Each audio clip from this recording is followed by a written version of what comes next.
One other fascinating claim was made in 2015 relating to Gamble.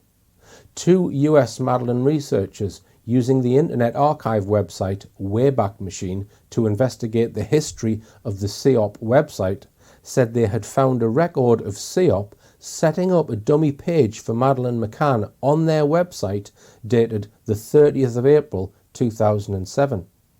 This is the day after I suspect Madeleine died and 3 days before she was reported missing.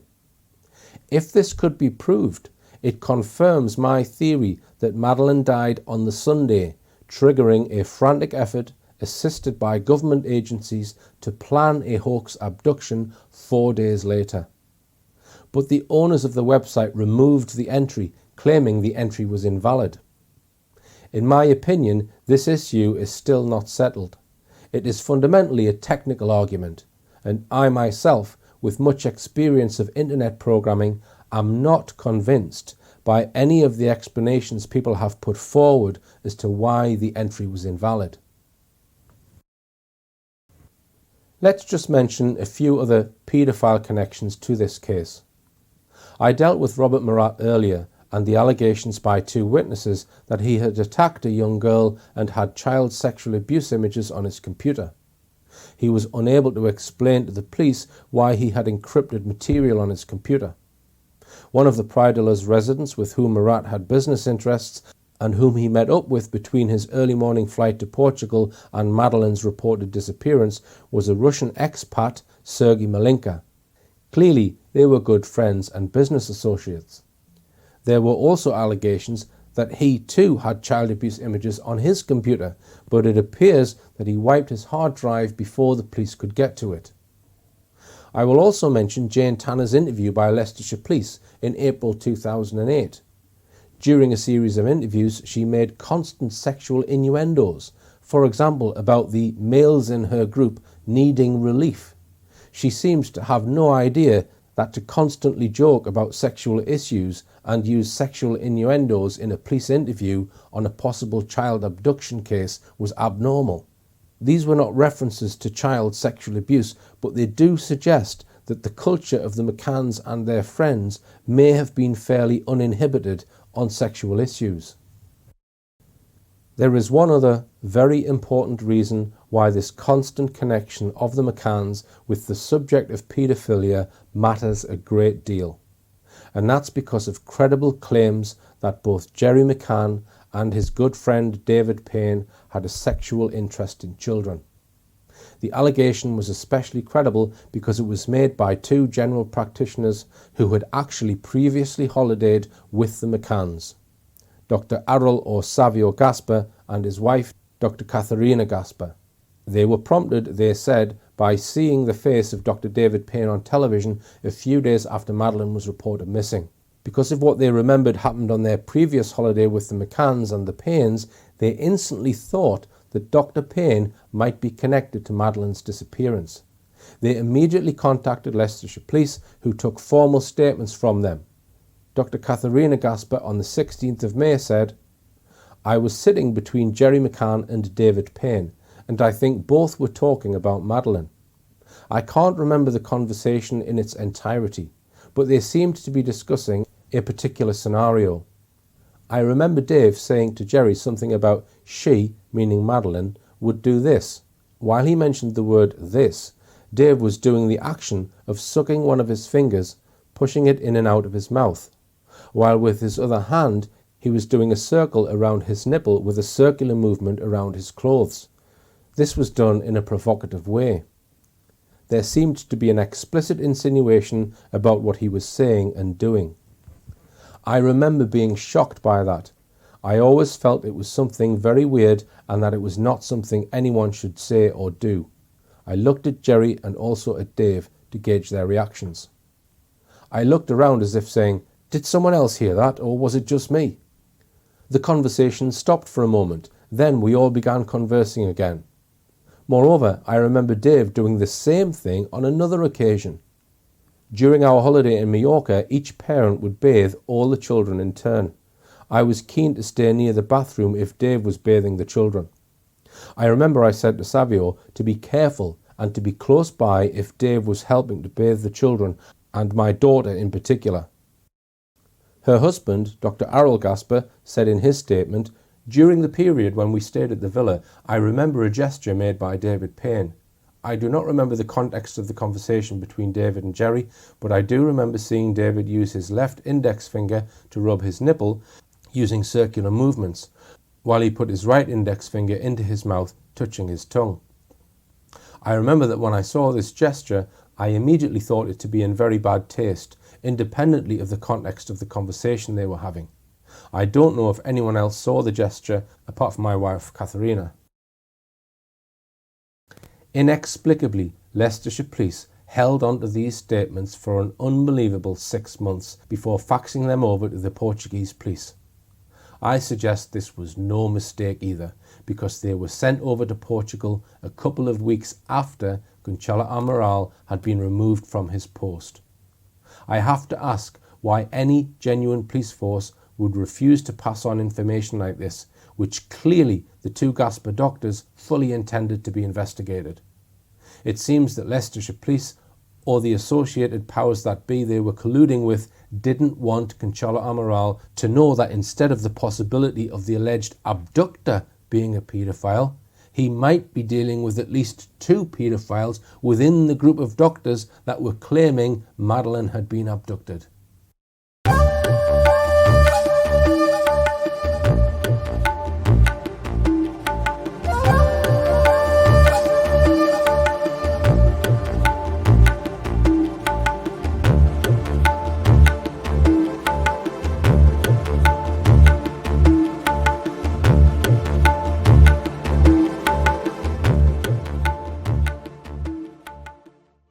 Now, I want to come on to another video about Madeleine McCann. This was produced by Madeleine's godfather, Liverpudlian filmmaker John Corner, who plays a role in events after the 3rd of May 2007. In August 2007, he spent a week in the McCann's villa filming a video which he then leaked to a BBC Panorama team who made a documentary in 2007 making use of Corner's footage. On the 1st of May 2010, just ahead of the 3rd anniversary of Madeleine's disappearance, Corner released a 2.5-minute video which caused a storm of protest. What caused the protests were these 3 still images in the middle of the film. One press report explained, "Parents of Madeleine McCann who went missing 3 years ago have released a new video and photo of their missing daughter to mark the 3rd anniversary of the girl's disappearance." But the McCanns up till now had not in the previous 3 years ever displayed these 3 controversial photos. If it was explicitly approved by the McCanns, it was certainly a very strange decision. The first one has been called the floorboards photo. This one has been called the ice lolly photo. It was the middle one, however, which caused the greatest adverse reaction. It's been called the makeup photo, for obvious reasons, featuring much blue eyeshadow, a pink hair bow, lipstick and jewellery. She does not look happy. Many call it the Lolita photo. Like the other 2 photos, it was clearly posed. The photographer must have been positioned well below her head, looking upwards at her. When the video was released and an intense debate began about the choice of these 3 photos, the McCanns publicly claimed that the photo shows her when she was 3 after a raid on her mummy's dressing box. Could she have put the necklace on herself? Could she have applied the pink bow to her hair? Could she have applied the blue eyeshadow neatly? Or lipstick? Overwhelmingly, observers agree that the evidence from the photograph suggests that an adult made her up. And of course, an adult was on hand to take the photo. The McCanns have not said who took this photograph. Even if Madeleine had raided the dressing box as claimed, it is one thing to take a photo like that for your family photo album, but it's an entirely different matter to release it for millions to see. The next day, many media noted that Madeleine looked much older than her actual 3 years due to the makeup and jewellery. The Independent newspaper said, "Can the McCanns be thinking straight? To keep their story alive, they have just released a moody video complete with a musical soundtrack which includes a photograph of the 3-year-old wearing makeup and gazing into the camera. It is that image which, predictably, has featured in the media. It seems a bizarre and unsettling development. Clearly, someone should surely have pointed out to them that in a case over which paedophilia casts an obvious shadow, it looks downright weird when a photograph which has the effect of sexualizing the missing child becomes part of the campaign to find her. Even Mark Williams Thomas, despite his unstinting support for the McCanns, was so shocked at the images that he went on his Twitter account stating that it was so inappropriate and so damaging. Another prominent commentator wrote, "I know what a picture of a child playing looks like. My parents have albums of pictures of my sister as a child playing with makeup, dressing up. I also understand when I'm seeing the deliberate sexualization of a child. I also know which end of the spectrum that those images lie."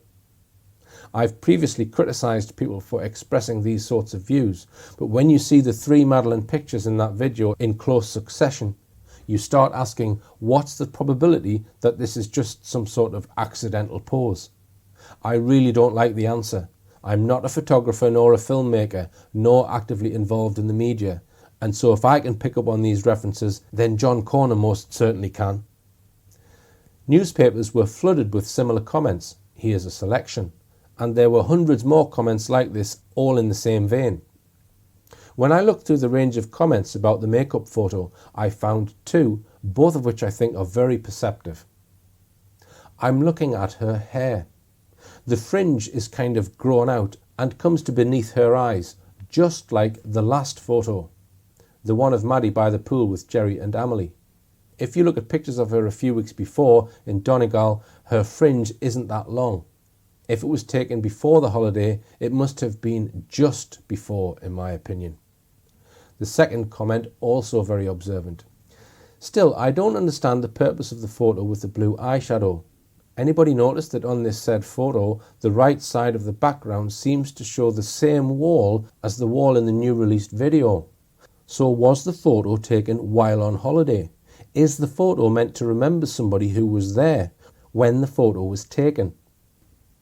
I have compared the likenesses of Madeleine on the makeup photo with her on the last photo, and I think the similarities are striking. Here are my observations. Madeleine's face appears to indicate that the pictures were taken around the same time. The length of her hair and fringe appears to be identical. In both photos, she is seen wearing a pink hairbow or band. This is unusual, as I can only find 2 other photos of Madeleine out of many where she has a hairband. They may not be the same bow or band, but clearly on both occasions an adult had been arranging her hair. On both photos, Madeleine can be seen wearing a pink top. Now, in addition to these observations, I note that in the makeup photo, Madeleine is photographed against a pale yellow, ochre-coloured stucco background, of a type rarely seen in England, but very common in Mediterranean countries like Portugal.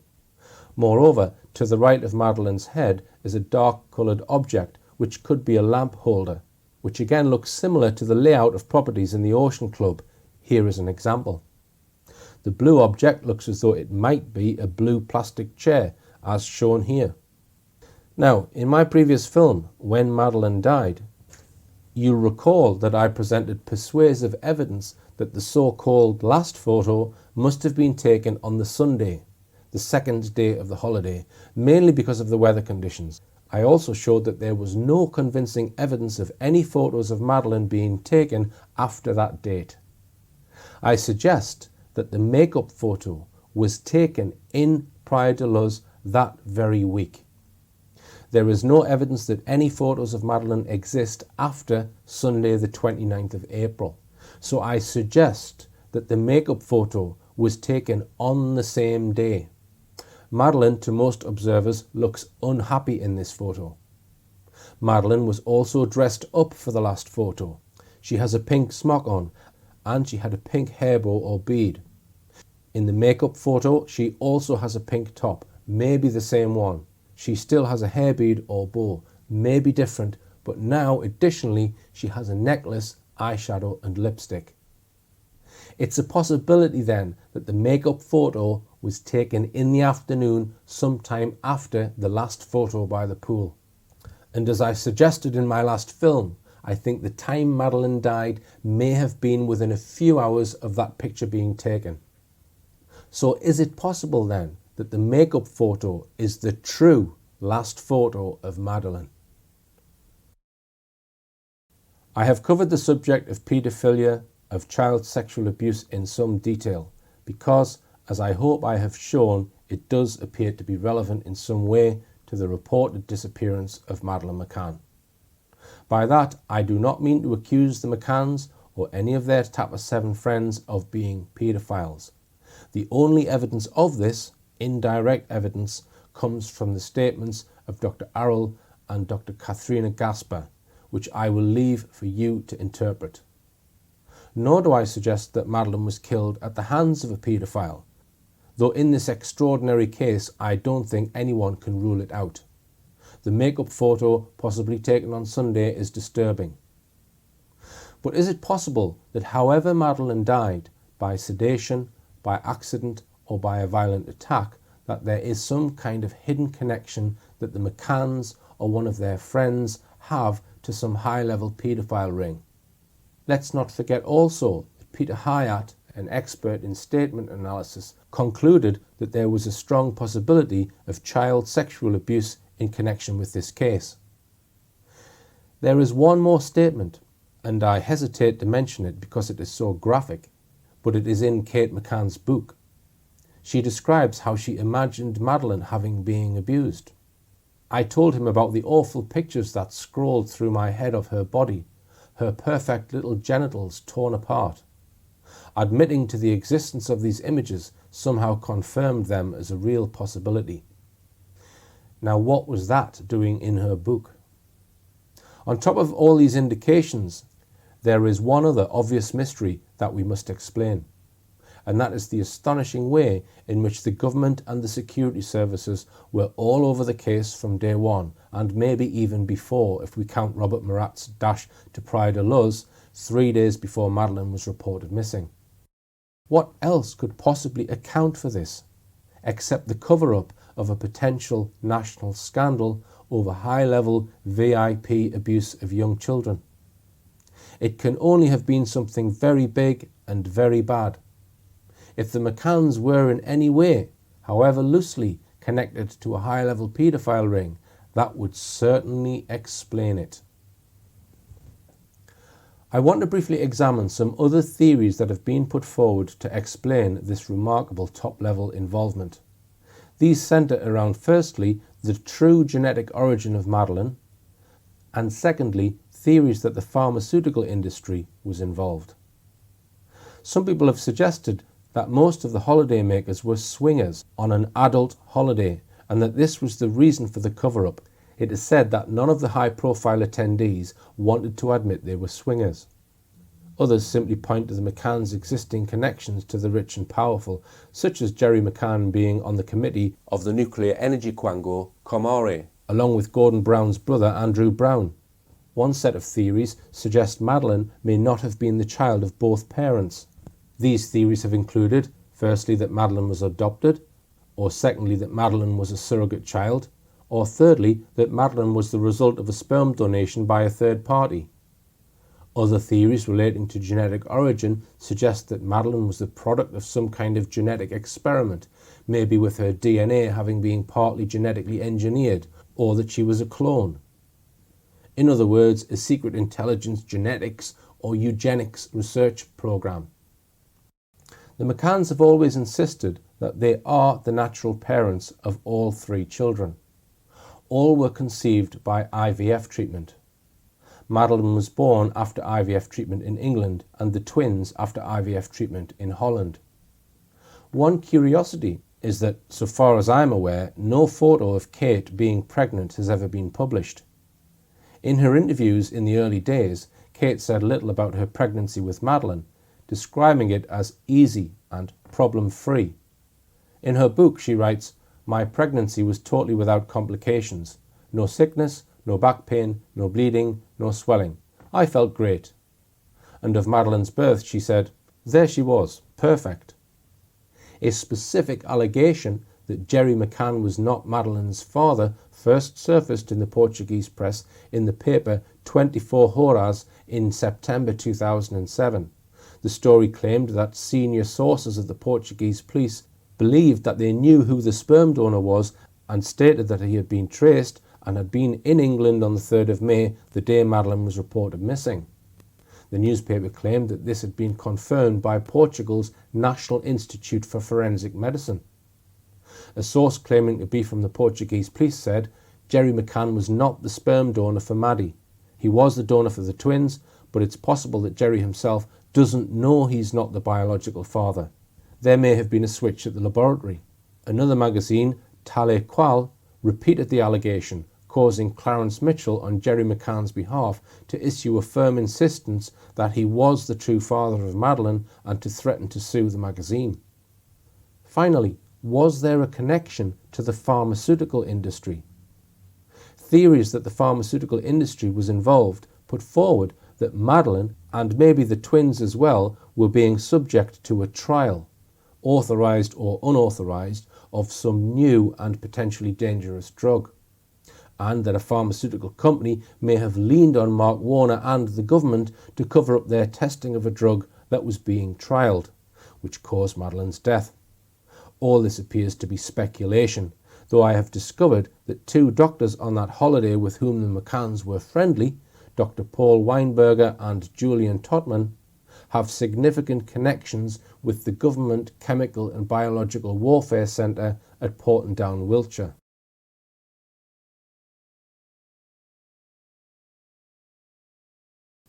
I had hoped to reach some kind of provisional conclusion about the most likely way Madeleine died, but I find that I simply cannot. I've discussed several ways she might have died, but at present I don't think there is sufficient available evidence to rule any of those theories out. But I firmly believe that she died, that the death was unexpected, and the McCanns and others had a strong reason to cover up her death. Look at this possible clue from Rachel Oldfield, one of the Tapas 7, published by the Daily Mirror on the 25th of April 2008, just before the 1-year anniversary. She was quoted as saying, "If you take the common sense approach and look at timings and the fact that they are medics and there are 4 other medics in the group, they would know what to do to resuscitate a child." Who said anything about resuscitating a child? Where did that come from? Was it a Freudian slip? Perhaps I shouldn't use that word anymore. It immediately raises the possibility that Madeleine had perhaps been rendered unconscious. But if that is what happened, it would line up with all of our scenarios. It would line up with an overdose of sedatives or drugs, an accident, or an attack by one of the parents, or maybe by a third party, so we are none the wiser. And another clue from Dr. David Payne when he was asked by the police about whether the McCanns had a kit bag for their tennis gear, replied by first saying they certainly didn't have a great big tennis bag, and then went on to say, but it certainly wasn't a big tennis, things that you could put a tennis racket in. There was nothing of that size that you could hide a tennis racket in or anything like that. Is this a clue that Madeleine's body was carried in a tennis bag? But again, if it is, it still sheds no light on how she may have died. To my mind, there is one theme in this case that tends to dominate all others, and that is the truly vast scale of involvement of the government and its security arms such as MI5 and Special Branch in protecting and supporting the McCanns. I gave many details in my first Madeleine film. 10 years on, this active government involvement continues. What might the government wish to cover up above all else? I suggest that they would be most worried if it emerged that senior politicians and members of the government, perhaps very high profile, were revealed to have been involved in very immoral and very illegal acts. High profile people who we think are autonomous might actually be being controlled directly because they have been trapped by security agencies carrying out child sexual abuse. If this was uncovered, it means these high-profile people can no longer hold office, and the security service loses control of their carefully manufactured assets. As we've seen in recent years, this is probably just the tip of an iceberg, with high-level politicians and celebrities being involved in paedophile rings. The McCanns brought paedophilia into their daughter's disappearance from day one. They went on to develop several news stories about paedophile gangs having stolen Madeleine to order.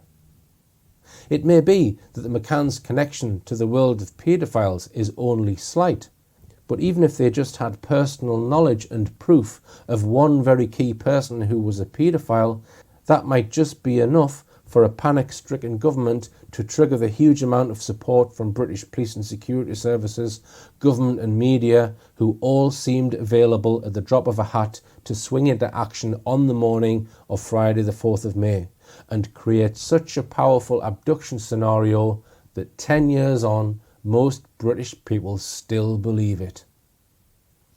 I do not suggest that there is any evidence that Madeleine was killed as the result of an attack by a paedophile.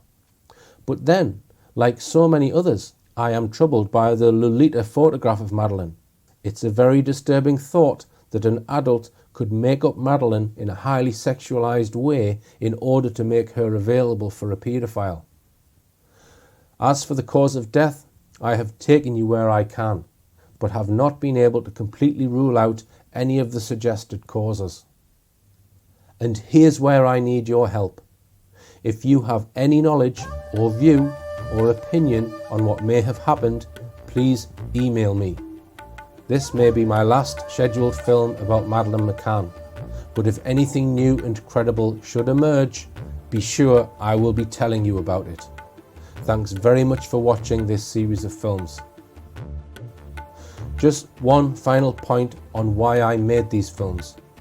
I made them to show to the widest audience what mainstream media are really about.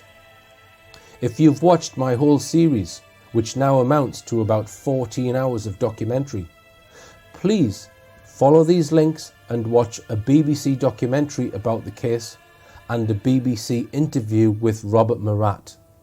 With the knowledge you have gained from my films, you can now watch this BBC propaganda in its true context and know fully what they are up to.